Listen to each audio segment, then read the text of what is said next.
Start right now with some new details from Ansonia. That's where a mother is dead and her husband is now behind bars, accused of stabbing her inside their home.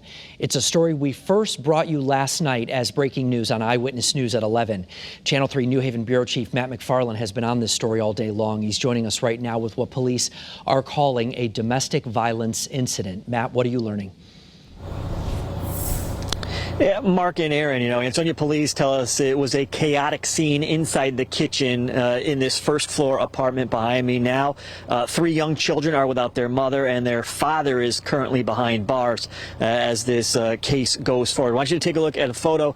This is 28-year-old Kamil Zielinski. He faced a judge this morning charged with murder and risk of injury. According to Ansonia police, they got a 911 call from inside that Root Avenue apartment Tuesday afternoon. The dispatcher could hear yelling and screaming in the background, but other than that, there was no other communication from the caller on the other end. According to court paperwork, the first officer on scene could hear crying inside, found an open door. That's when he was greeted by the couple's 3-year-old boy, who told them to come in and pointed towards the kitchen. That's where the officer says he found Zielinski standing over the body of his 34-year-old wife, Grace, who was sitting on the ground covered in blood. Police say Kamil had blood on his face, hands, and clothes, allegedly saying to the officer, "What have I done?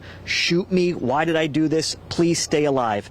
Sadly, Grace, the mother of a 5-year-old, a 3-year-old, and a 4-month-old, was transported to Yale New Haven Hospital, where she died from her injuries. Domestic violence is one of the most difficult cases you can deal with because there are so many different factors. There's a financial factor, there's children involved, there's family involved. So the person the perpetrator is being violent, the violence is being perpetrated against, it's very hard for them to get out. That sometimes they're on their own. So it's hard to make that first step, but there are services. We are here to help them.